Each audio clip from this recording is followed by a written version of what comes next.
पांचवा टॉपिक है महाजनपदों का उदय। बुद्ध के जन्म के पूर्व छठवीं शताब्दी ईसा पूर्व में भारतवर्ष 16 महाजनपदों में बटा हुआ था। इसकी जानकारी हमें बौद्ध ग्रंथ आगुंतर निकाय से मिलती है। तो हमारा जो एमपीपीएससी का प्री का सिलेबस है उसकी यूनिट फर्स्ट में भारतवर्ष के बारे में कहा गया है। तो उसमें पूछा जा सकता है कि भारतवर्ष में जनपद कितने जनपद हुआ करते थे। तो यह 16 जनपद है। इसे अंडरलाइन कर लीजिए और याद कर लीजिए अभी के अभी, और 3 स्टार लगा लीजिए। अब हम पढ़ते हैं महाजनपद, राजधानी और उसके क्षेत्र जिसे आधुनिक स्थान। तो 16 महाजनपद थे। पहला था अंग, इसकी राजधानी चंपा थी। क्षेत्र था भागलपुर, मुंगेर बिहार, आधुनिक बिहार है। मगध, गिरिवज्र या राजगृह, पटना, गया बिहार। काशी, वाराणसी, वाराणसी के आसपास का क्षेत्र उत्तर प्रदेश। वत्स, कौशाम्बी, इलाहाबाद के आसपास का क्षेत्र उत्तर प्रदेश। वज्जी, वैशाली, विदेह या मिथिला, ये सब उसकी राजधानी थी। वज्जी की राजधानी वैशाली, जिसे विदेह या मिथिला भी कहा जाता था। वैशाली मुजफ्फरपुर एवं दरभंगा के आसपास के क्षेत्र में स्थित थे। कौशल, श्रावस्ती, फैजाबाद, गोंडा, बहराइच और उत्तर प्रदेश। अवंती, उज्जैन या महिष्मती, अवंती की 2 राजधानी थी, उज्जैन और महिष्मती, और यह मालवा मध्य प्रदेश में है। इसे अंडरलाइन कर लीजिए, ये मध्य प्रदेश पीएचसी के लिए बहुत इंपॉर्टेंट है। मल्ल, कुशावती, देवरिया, बस्ती, गोरखपुर उत्तर प्रदेश। पंचाल, अहिच्छत्र, काम्पिल्य, इसकी राजधानी 2 थी, ऐच्छल्य और काम्पली। और ये कहा था आधुनिक क्षेत्र क्या है, बरेली, बायदू, फरुखाबाद उत्तर प्रदेश। चेदी ये भी मध्य प्रदेश में और उत्तर प्रदेश का क्षेत्र है, लेकिन वर्तमान में ये उत्तर प्रदेश में आता है। बुंदेलखंड क्षेत्र, इसकी राजधानी थी शक्तिमती। ये भी मध्य प्रदेश पीएससी में कई बार क्वेश्चन पूछा गया है कि चेदी महाजनपद की राजधानी क्या थी, तो शक्तिमती। इसे भी अंडरलाइन कर लीजिए। कुरु, इंद्रप्रस्थ, दिल्ली, मेरठ और हरियाणा के कुछ क्षेत्र, जिसे आधुनिक में एनसीआर भी कहा जाता है, आप मान सकते हैं। मत्स्य, विराटनगर, जयपुर, अलवर, भरतपुर राजस्थान के आसपास का क्षेत्र। कंपोज, हाटक, राजौरी एवं हजारा क्षेत्र। सुरसेन, मथुरा उत्तर प्रदेश।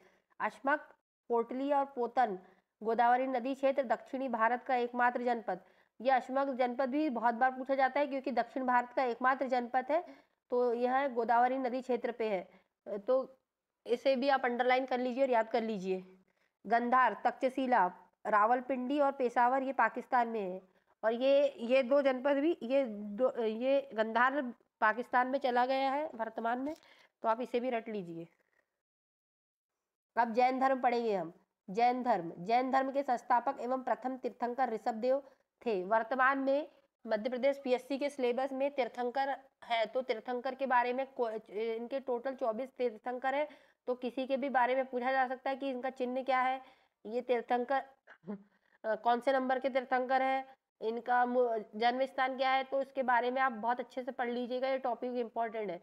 तो जैन धर्म के 23वें तीर्थंकर पार्श्वनाथ थे, जो काशी के इच्छाउक वंशीय राजा अश्वसेन के पुत्र थे। इन्होंने 30 वर्ष की अवस्था में संन्यास जीवन को स्वीकार किया। इनके द्वारा दी गई शिक्षा है हिंसा न करना, सदा सत्य बोलना, चोरी न करना और संपत्ति न रखना। महावीर स्वामी जैन धर्म के 24वें एवं अंतिम तीर्थंकर है। ये लाइन अंडरलाइन कर दीजिए, ये सबसे ज्यादा इंपॉर्टेंट क्वेश्चन है।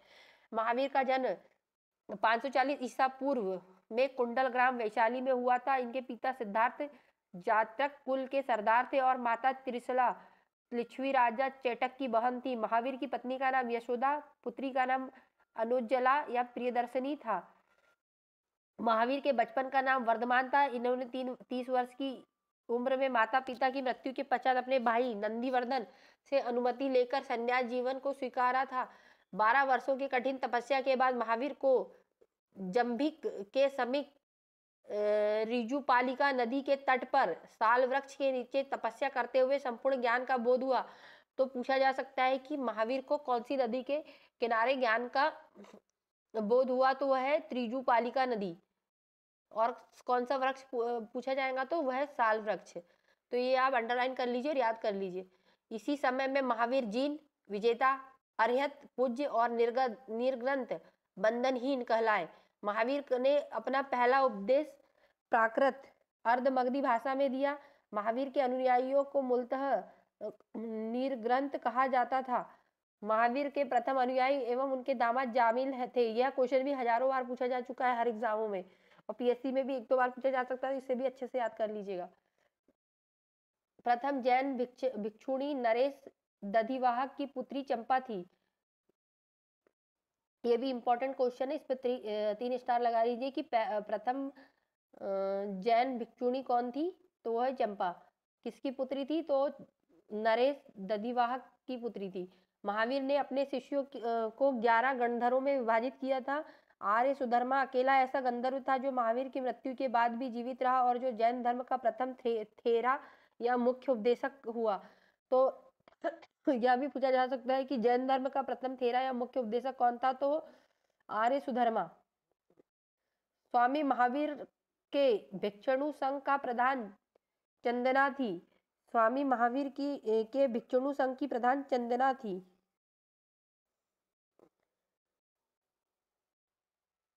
प्रमुख जैन तीर्थंकर और उनके प्रतीक चिन्ह, ये एमपीपीएससी प्री के लिए बहुत ही इंपॉर्टेंट है। ये जो टेबल बना है इसे आप 3 स्टार लगा लीजिए और इसे ना रट लीजिए, क्योंकि इस टेबल में से एक क्वेश्चन कंफर्म आएगा।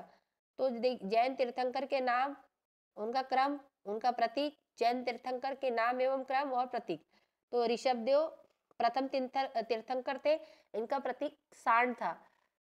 ये पहला तो आपको याद रखना ही रखना है। अजीतनाथ द्वितीय थे, इनका हाथी था। संभव तृतीय थे, इनका घोड़ा था। संपार्श्व सप्तम थे, इनका स्वास्तिक था। ये भी इंपॉर्टेंट है, संपार्श्व सप्तम और स्वास्तिक, ये भी इंपॉर्टेंट है, इसको अंडरलाइन कर लीजिए। शांति 16वां था, हिरन था इनका। अरधनाथ 18वां था, मीन था इसका। नामी 21वें थे, नीलकमल था इनका। अरिष्ट नेमी 22वें थे, शंख था इनका। और ये पार्स 23वें थे, इनका सर्प था। ये पार्स 23वें सर्प, ये इसको भी अंडरलाइन कर लीजिए, ये भी बहुत इंपॉर्टेंट है। वैसे तो आपको पूरे ही पढ़ने, लेकिन ये जो मैं 3-4 बता रही हूँ ये तो आपको याद होनी चाहिए, रटे हुए होने चाहिए। कोई आपको नींद में भी उठा के पूछे तो आपको पता रहने चाहिए। महावीर 24वें थे, सिंह था इनका प्रतीक चिन्ह। दो जैन तीर्थंकरों ऋषभदेव और अष्टनेमिनी के नामों का उल्लेख ऋग्वेद में मिलता है। ये भी बहुत इंपॉर्टेंट है, क्योंकि हमारे सिलेबस में तीर्थंकर भी है और वेद भी है। तो ये पूछा जा सकता है कि कौन से जो 2 जैन तीर्थंकर थे जिनका उल्लेख ऋग्वेद में मिलता है, तो वह थे पहले ऋषभदेव और 22वें अरिष्टनेमी, इनके नामों का उल्लेख मिलता है। अरिष्टनेमी को भगवान कृष्ण के निकट संबंधी माना जाता है। लगभग 300 ईसा पूर्व में मगध में 12 वर्षों के भीषण अकाल पड़ा, जिसके कारण भद्रबाहु अपने शिष्यों के सहित कर्नाटक चले गए, किंतु कुछ अनुयायी स्थूलभ्रत के साथ मगध में ही रुक गए। भद्रबाहु के वापस लौटने पर मगध में के साधुओं ने उनका गहरा मतभेद हो गया, जिसके परिणाम स्वरूप जैन मत श्वेतांबर और दिगंबर नामक 2 संप्रदायों में बढ़ गया। स्थूलभ्रत के शिष्य श्वेतांबर श्वेत वस्त्र धारण करने वाले और भद्रभाहु के शिष्य दिगंबर नग्न रहने वाले कहलाए। दिगंबर और श्वेतांबर में अंतर, ये वैसे प्री में नहीं आता है, लेकिन आपको पता होना चाहिए, मेंस के लिए ज्यादा इंपॉर्टेंट है। ये आते हैं कई बार क्वेश्चन कि श्वेतांबर और दिगंबर में अंतर बताइए, तो ये है कि ये 5 निग्रहों का पालन करते थे, यथा सत्य, अहिंसा, अस्तेय, परिग्रह और ब्रह्मचर्य।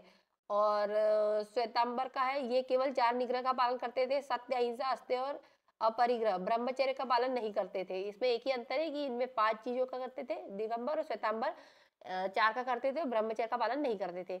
यह संप्रदाय 6 अनंत पदार्थों का अस्तित्व प्रकट करती है, यथा आत्मा जैसे कि जीव, पदार्थ, पूदगल, अंतरिक्ष, आकाश, गति, धर्म, स्थिरता, अधर्म और समय, काल। और ये 5 अनंत पदार्थ का अस्तित्व स्वीकार करता है, यथा आत्मा, पदार्थ, अंतरिक्ष, गति और स्थिरता। इसमें समय नहीं है, बाकी दोनों में आप तो देख पा रहे हो कि दिगंबर में 5 है निग्रह, तो श्वेतांबर में 4 है। इसमें संप्रदाय की 6 अनंत प्रदाय है, तो इसमें 5 अनंत पदार्थ है। तो इस टाइप से इसका अंतर है। इसमें महिलाएं तीर्थंकर नहीं होती थी दिगंबर में, और श्वेतांबर में महिलाएं तीर्थंकर भी होती थी। ये मानते थे कि महावीर का विवाह नहीं हुआ है। दिगंबर मानते थे कि महावीर ने विवाह नहीं किया था और ये मानते थे कि महावीर का विवाह किया था, उनकी संतान भी थी। ये मानते थे कि 19वें तीर्थंकर मल्लीनाथ पुरुष थे और ये मानते थे कि मल्लीनाथ स्त्री थी। इनका कहना था कि मूल जैन आगम ग्रंथ को खो चुका है। ये जैन आगम ग्रंथ को स्वीकार करते थे। ये कौन? दिगंबर। दिगंबर मानते थे कि कैवल्य प्राप्ति के बाद उपवास करके रहा कैवल्य प्राप्ति के बाद उपवास करके रहा जा सकता है। ये मानते थे कि कैवल्य प्राप्ति के बाद भी भोजन की आवश्यकता पड़ती है। ये कौन? दिगंबर। दिगंबर स्त्रियों के इसी जीवन में मुक्ति का विरोध करते हैं और श्वेतांबर ये इसी जीवन में स्त्रियों की मुक्ति के अधिकारिणी मानते हैं। ये कौन? दिगंबर। दिगंबर क्या बोलते हैं कि सफेद वस्त्र नहीं पहनते क्योंकि इन्हें निर्वाण मोक्ष में बाधक मानते हैं और श्वेतांबर ये सफेद वस्त्र पहनते हैं तथा इसे निर्वाण मोक्ष का बाधक नहीं मानते। जैन संगति ये 4 हुई थी।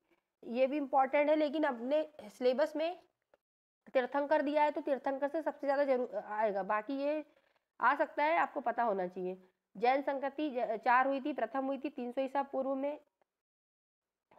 जैन संगति सॉरी बौद्ध संगति हुई थी 4, जैन 2 ही हुई थी। जैन संगति प्रथम संगति हुई थी 300 ईसा पूर्व में पाटलिपुत्र, अध्यक्ष स्थूलभद्र, और द्वितीय संगति हुई थी 512 ईस्वी में वल्लभी गुजरात, क्षमा श्रवण।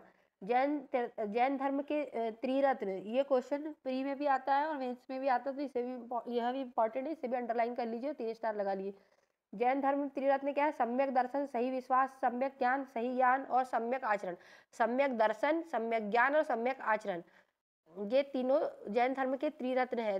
त्रिरत्न के अनुशीलन में निम्न 5 व्रतों का पालन करना अनिवार्य है और वो है अहिंसा, सत्य वचन, अस्तेय, अपरिग्रह, ब्रह्मचर्य। जैन धर्म के 4 वरों शिक्षा, अन्न, चिकित्सा, आवास के सिद्धांत ने इसे लोकप्रिय बनाने में मदद की है। जैन धर्म में ईश्वर की मान्यता नहीं है।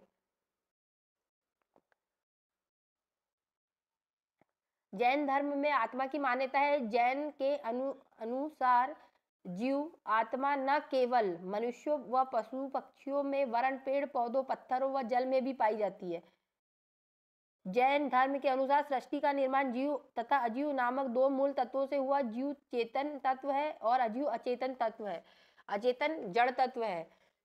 वो क्या होंगे? कोष्टक में दिया हुआ है। पुरुद्गल, काल, आकाश, धर्म और अधर्म। महावीर पुनर्जन्म और कर्माद में विश्वास करते थे। जैन धर्म में सप्तभंगी ज्ञान के अन्य नाम श्यायवाद, अनेकांतवाद है, जो जैन धर्म के भौतिक मौलिक सिद्धांत है। कई बार पूछा जाता है कि श्यायवाद या अनेकांतवाद या सप्तभंगी ज्ञान कौन से धर्म से संबंधित है। आपको ऑप्शन में दिया रहेगा जैन धर्म, विष्णु धर्म, शिव धर्म और दूसरा रहेगा बौद्ध धर्म। तो इसका आंसर होगा जैन धर्म। जैन धर्म ने अपने आध्यात्मिक विचारों को शाक्य दर्शन से ग्रहण किया। तो ये भी इंपॉर्टेंट क्वेश्चन है कि जैन धर्म ने आध्यात्मिक विचारों को कहाँ से ग्रहण किया? तो वह है शाक्य दर्शन से।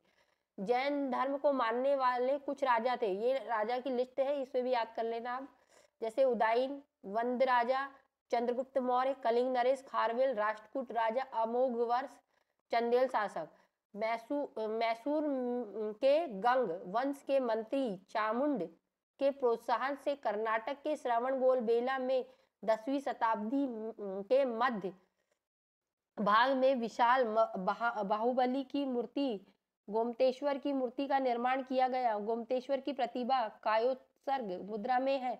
महावीर तपस्या की इस मुद्रा में वह अपनी चारों ओर के वातावरण में अनभिज्ञ है। उनके पैरों में सांप लपेटे हुए हैं तथा चोटियों में मिट्टी के घरौंदे बना रहे हैं।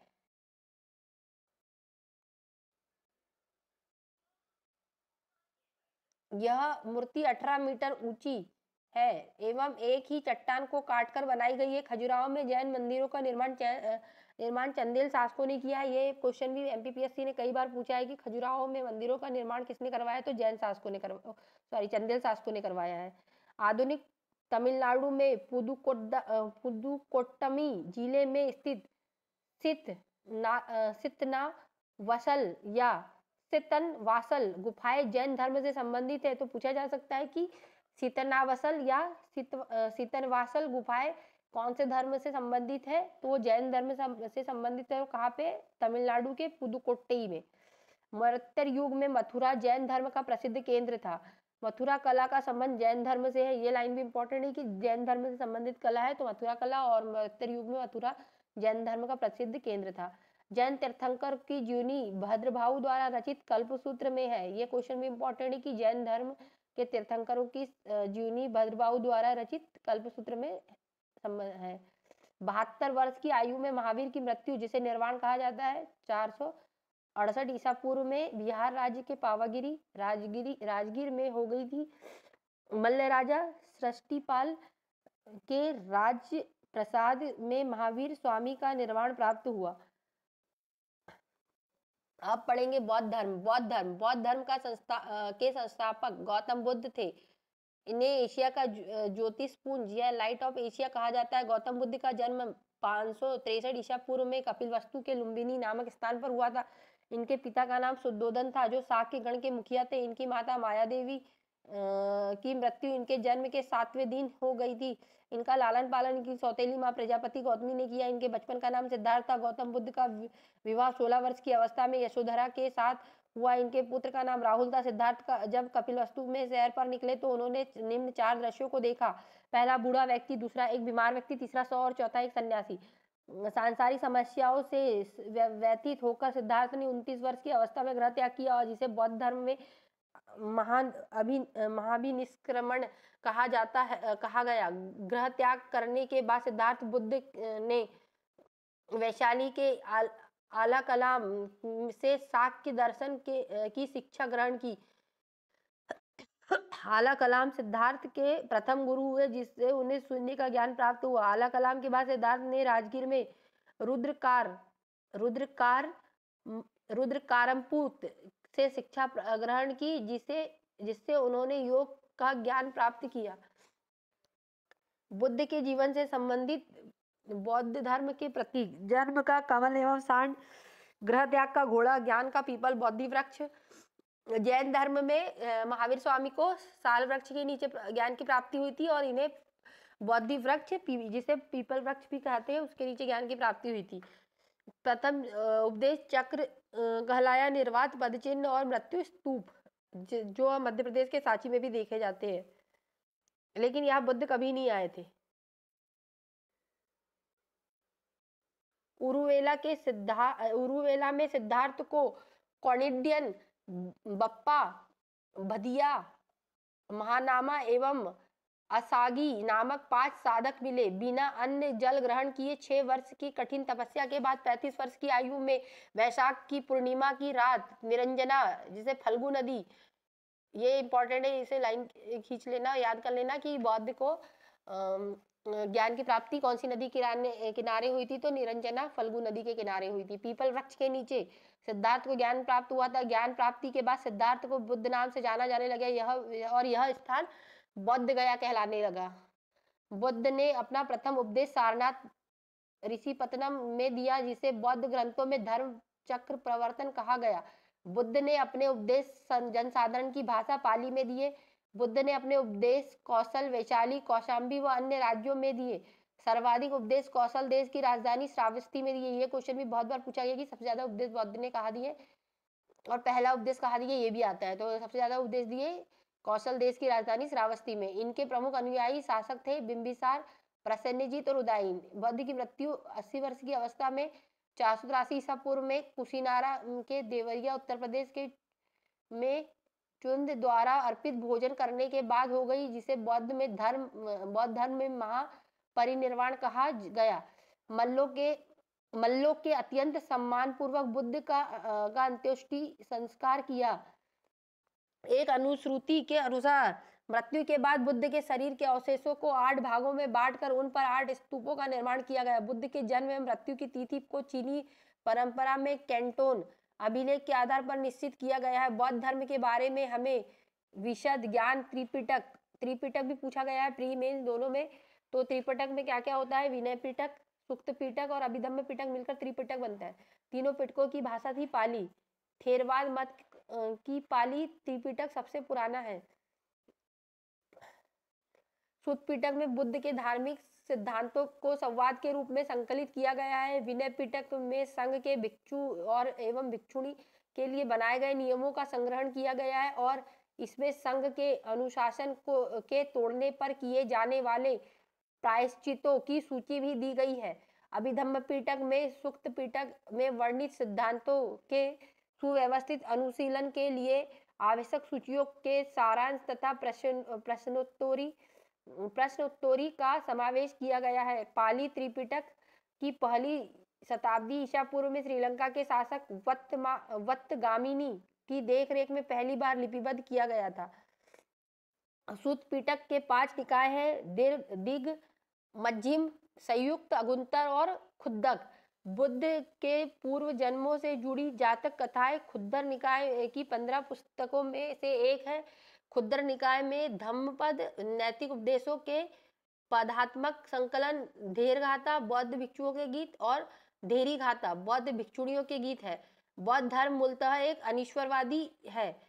इसमें आत्मा की परिकल्पना भी नहीं है। बौद्ध धर्म में पुनर्जन्म की मान्यता है। तृष्णा को क्षीण हो जाने वाली अवस्था को ही बुद्ध में निर्वाण कहा जाता है। विश्व दुखों से भरा है। इस सिद्धांत यह सिद्धांत बुद्ध ने उपनिषद से लिया है। यह भी पूछा जा सकता है कि बुद्ध ने विश्व दुखों से भरा सिद्धांत कहाँ से लिया है, तो उपनिषद से, क्योंकि हमारे पीएससी प्री के सिलेबस में उपनिषद टॉपिक भी है, तो इसे भी अंडरलाइन कर लीजिए और याद कर लीजिए। बुद्ध के अनुयायियों को 2 भागों में विभाजित किया है, भिक्षुक और उपासक। भिक्षुक बौद्ध धर्म में प्रचार करने के लिए जिन्होंने संन्यास ग्रहण किया उन्हें भिक्षुक कहते हैं। उपासक गृहस्थ जीवन व्यतीत करते हुए जो बौद्ध धर्म को अपनाने वाले को उपासक कहा गया है। बौद्ध धर्म में वरिष्ठ साध्वी को थेरी के रूप में जाना जाता है। बौद्ध संघ के में सम्मिलित होने के लिए न्यूनतम आयु सीमा 15 वर्ष है। बौद्ध संघ में प्रविष्टि होने की उपसंपदा, बौद्ध धर्म में प्रविष्टि होने को क्या कहा जाता है? उपसंपदा। क्वेश्चन आ सकता है कि उपसंपदा का संबंध कैसे, तो बौद्ध धर्म से और बौद्ध संघ में प्रविष्टि होने को कहा जाता है उपसंपदा।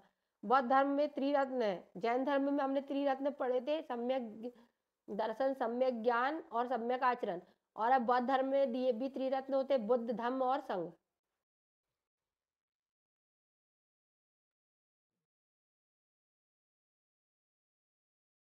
बौद्ध सभाएं। प्रथम बौद्ध सभा या बौद्ध संगति। प्रथम संगति 483 ईसा पूर्व में राजगृह में हुई थी। इसके अध्यक्ष महाकश्यप और शासनकाल था अजातशत्रु का। द्वितीय बौद्ध संगति 383 में हुई थी ईसा पूर्व में, वैशाली में। सभाकामी थे इसके अध्यक्ष और इस समय शासन था कालाशोक का। तृतीय बौद्ध संगति 250 ईसा पूर्व में हुई थी पाटलिपुत्र में।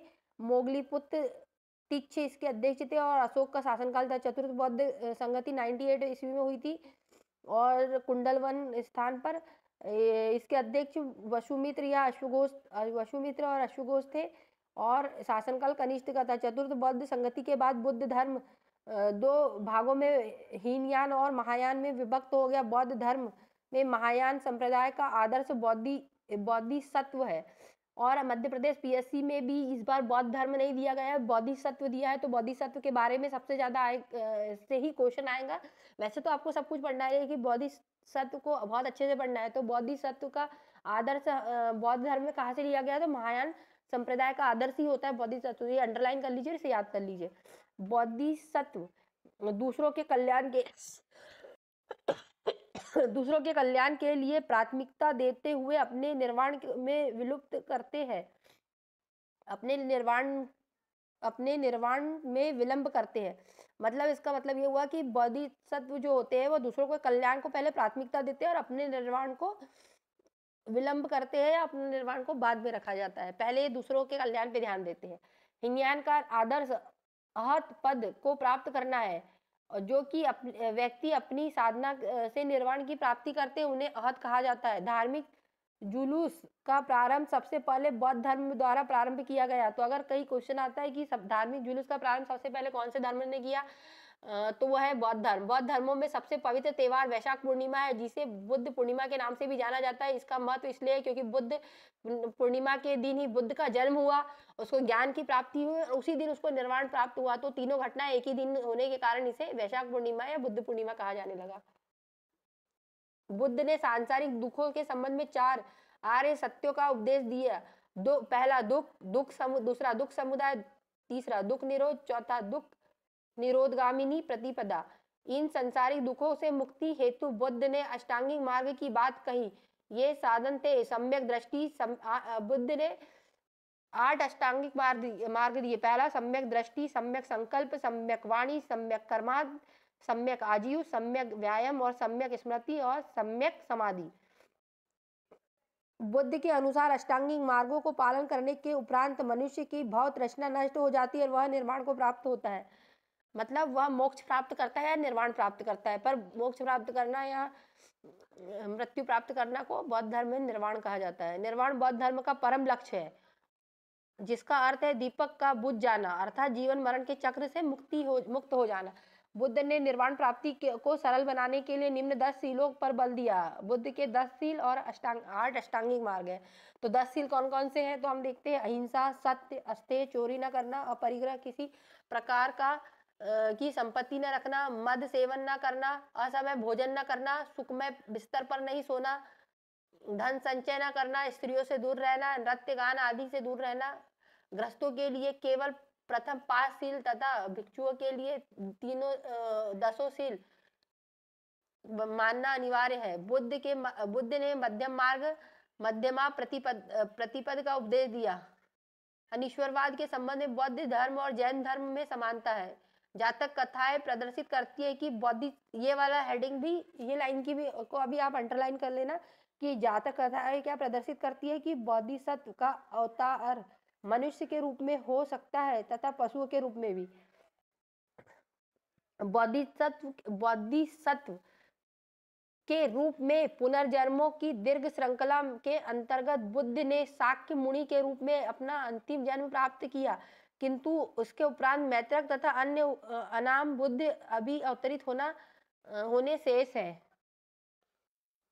सर्वाधिक बुद्ध मूर्तियों का निर्माण गंधार शैली में किया गया, लेकिन बुद्ध की प्रथम मूर्ति संभवतः मथुरा कला में बनी है। तिब्बत, भूटान, पड़ोसी देशों में बौद्ध धर्म का प्रचार पद संभव गुरु रिनपाच ने किया। इनका संबंध बौद्ध धर्म के वज्रयान शाखा से है। इनकी 123 फीट ऊंची मूर्ति हिमाचल प्रदेश के रेवासर झील पर है।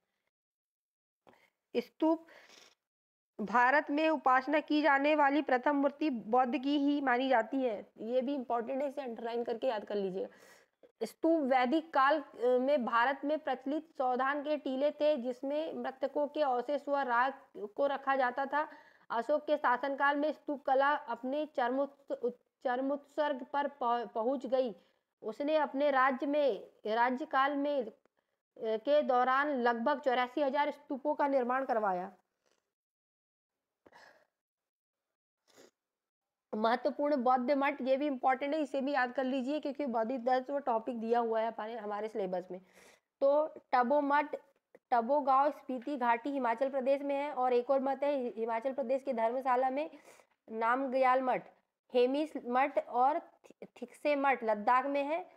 और सारूस मठ लाहौर स्पीति हिमाचल प्रदेश में है। मिंड्रालिंग मठ देहरादून उत्तराखंड में है।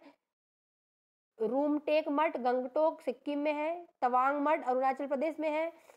और नामडार्लिंग मठ मैसूर कर्नाटक में है। बोधिमंडा मठ बोधगया बिहार में है। वैदिक परंपरा से प्रेरित